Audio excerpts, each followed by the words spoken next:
Hi guys, welcome to Rising Sun for Knowledge. Guys, this is a online study channel और यहाँ पे आपको competitive exam से related updated video मिलेंगी। Guys, आज का जो हमारा टॉपिक है वो है टॉप 10 करंट अफेयर्स ऑफ 21 अक्टूबर 2020। तो 21 अक्टूबर 2020 के टॉप 10 करंट अफेयर्स आज हम डिस्कस करेंगे। चलिए गाइज शुरू करते हैं, लेकिन गाइज शुरू करने से पहले आप इस चैनल को सब्सक्राइब करिए और सब्सक्राइब के बगल में आपको एक बेल आइकन मिलेगा, उसको ऑन करिए ताकि आने वाले वीडियो की नोटिफिकेशन आपको प्राप्त हो जाए। चलिए गाइस शुरू करते हैं। तो पहला क्वेश्चन है, विश्व आयोडीन अल्पता दिवस वर्ल्ड आयोडीन डेफिशिएंसी डे निम्न में से किस दिन मनाया जाता है? तो ये मनाया जाता है ऑप्शन बी 21 अक्टूबर को। 21 अक्टूबर को विश्व आयोडीन अल्पता दिवस मनाया जाता है। चलिए इसके कुछ मुख्य बिंदु देख लेते हैं। तो विश्व आयोडीन अल्पता दिवस हर वर्ष 21 अक्टूबर को संपूर्ण विश्व में मनाया जाता है। इस दिवस को मनाने का मुख्य उद्देश्य आयोडीन के पर्याप्त उपयोग के बारे में जागरूकता उत्पन्न करना और आयोडीन की कमी के कारण परिणामों पर प्रकाश डालना है। वर्तमान समय में विश्व भर में आयोडीन अल्पता विकार प्रमुख सार्वजनिक स्वास्थ्य समस्या बन गई है। आयोडीन सूक्ष्म पोषण तत्व है जो कि मानव वृद्धि और विकास के लिए आवश्यक है। चलिए दूसरा क्वेश्चन देख लेते हैं। तो दिल्ली एवं जिला क्रिकेट संघ DDCA का विरोध अध्यक्ष निम्न में से किसे चुना गया है? तो ये चुना गया है ऑप्शन ए रोहन जेटली को। रोहन जेटली दिल्ली एवं जिला क्रिकेट संघ DDCA के विरोध अध्यक्ष चुने गए हैं। इससे पहले अरुण जेटली ने खुद लंबे समय तक DDCA प्रेसिडेंट की भूमिका निभाई थी। पत्रकार रजत शर्मा के इस्तीफे के बाद से ये पद खाली था। इस पद के लिए जिन लोगों ने नामांकन भरा उन्होंने अपना नाम वापस ले लिया। हालांकि इसकी आधिकारिक घोषणा 9 नवंबर को की जाएगी। निम्न में से कौन से क्रिकेटर ने लगातार IPL के 2 मैचों में शतक लगाने वाला पहले खिलाड़ी बन गए हैं?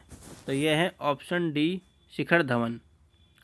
शिखर धवन IPL इतिहास के पहले खिलाड़ी बन गए हैं जिन्होंने लगातार 2 मैचों में 2 शतक लगाए हैं। उन्होंने पंजाब के खिलाफ अपना शतक 58 गेंदों में पूरा किया और इस दौरान उन्होंने 12 चौके व 3 छक्के लगाए। शिखर धवन ने IPL में अपने 5000 रन भी पूरे किए। धवन IPL में 5000 रन बनाने वाले 5वें बल्लेबाज बन गए हैं। केंद्र सरकार ने लोकसभा और विधानसभा चुनाव लड़ रहे प्रत्याशियों के लिए चुनावी खर्च की सीमा निम्न में से कितने प्रतिशत बढ़ा दी है? तो ये बढ़ा दी है ऑप्शन बी 10%। केंद्र सरकार ने लोकसभा और विधानसभा उम्मीदवारों की अधिकतम व्यय सीमा 10% बढ़ा दी है। चुनाव आयोग के सुझाव पर सरकार ने यह फैसला किया है क्योंकि कोविड-19 के कारण जारी दिशा निर्देश के चलते उन्हें प्रचार करने में परेशानी का सामना करना पड़ सकता है। इससे बिहार विधानसभा चुनाव और लोकसभा 1 तथा विधानसभा के 59 सीटों पर होने वाले उपचुनाव में उम्मीदवारों को सहायता मिलेगी। रिलायंस जियो ने हाल ही में किस देश में क्वालकॉम कंपनी के साथ मिलकर 5G तकनीक का सफल परीक्षण किया है? तो वो देश है ऑप्शन सी अमेरिका। अमेरिकी टेक्नोलॉजी फर्म क्वालकॉम के साथ मिलकर रिलायंस जियो ने अमेरिका में अपनी 5G टेक्नोलॉजी का सफल परीक्षण किया है। अमेरिका के सैन डियागो में हुए एक वर्चुअल इवेंट में ये घोषणा की गई। रिलायंस जियो के प्रेसिडेंट मैथ्यू ओमान ने क्वालकॉम इवेंट में कहा कि क्वालकॉम और रिलायंस की सब्सिडी रेडिसिस के साथ मिलकर उन्होंने 5G तकनीक पर काम कर रहे हैं ताकि भारत में इसे जल्द से जल्द लॉन्च किया जा सके। किस राज्य की सरकार ने हाल ही में प्रदूषण को लेकर रेड लाइन ऑन गाड़ी ऑफ अभियान शुरू किया है? तो ये शुरू किया है ऑप्शन ए दिल्ली ने। दिल्ली सरकार ने दिल्ली में बढ़ते प्रदूषण पर लगाम लगाने के लिए रेड लाइट ऑन गाड़ी ऑफ अभियान की शुरुआत की है। इसके तहत रेड लाइट ऑन होने पर वाहन चालक को इंजन बंद करना होगा। यह अभियान आगामी 15 नवंबर तक सुबह 8 बजे से शाम 8 बजे तक चलेगा। यह अभियान मुख्य रूप से भीड़ वाले 100 रेड लाइट चौराहों पर लगाया जा रहा है। इस अभियान के जरिए लोगों को वायु प्रदूषण के खिलाफ लोगों को जागरूक करने और उनके दायित्व को एहसास कराने के लिए है। वर्ल्ड बैंक ने हाल ही में गरीब देशों को कोरोना वायरस से निपटने हेतु कितने रुपए देने की घोषणा की है? तो ये की है ऑप्शन सी $25 मिलियन।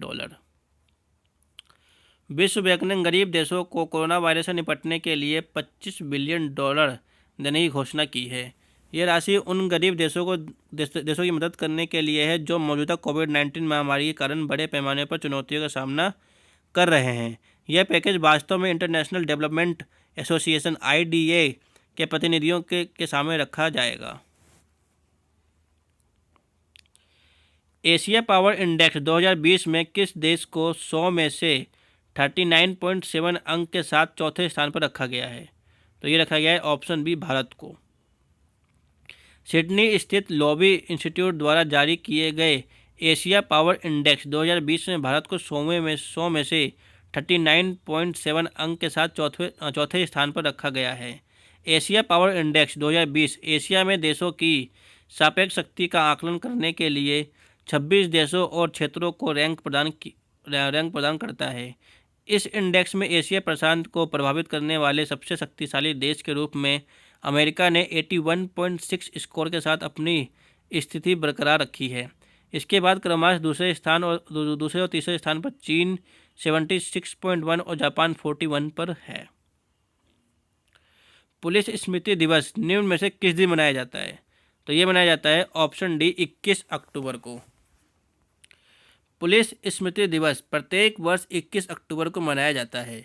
इस अवसर पर देश के लिए अपने जीवन की कुर्बानी देने वाले पुलिस कर्मियों को याद किया जाता है।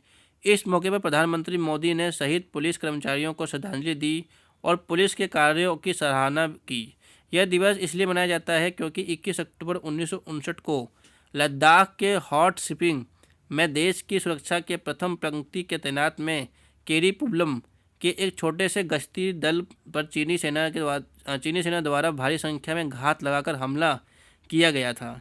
इस लड़ाई में 10 केरी पुबल के रणबांकुरों ने सर्वोच्च बलिदान दिया था। तो आज का आखिरी क्वेश्चन है हमारा, भारत के निम्न में से किस राज्य ने शिपलेन परियोजना स्थापित की जाएगी? तो यह है ऑप्शन सी, गुजरात। गुजरात में 5 शिपलेन सेवाओं में से पहली नर्मदा जिले के केवडिया में अहमदाबाद एवं साबरमती नदी के स्टैचू ऑफ यूनिटी से जोड़ने वाली सेवा को 31 अक्टूबर को सरदार वल्लभ भाई पटेल की जयंती पर उद्घाटन किया जाएगा। इससे अहमदाबाद और स्टैचू ऑफ यूनिटी के बीच की दूरी सिर्फ 1 घंटे में तय की जा सकेगी। ये परियोजना केंद्रीय नागरिक उड्डयन मंत्रालय के निर्देश का हिस्सा है।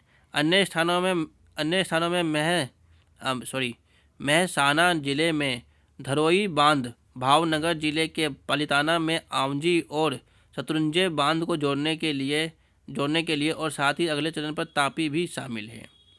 So this is the end of this video. उम्मीद करता हूँ यहाँ से आपको बहुत कुछ जानने को मिला होगा। Thanks for watching. God bless you.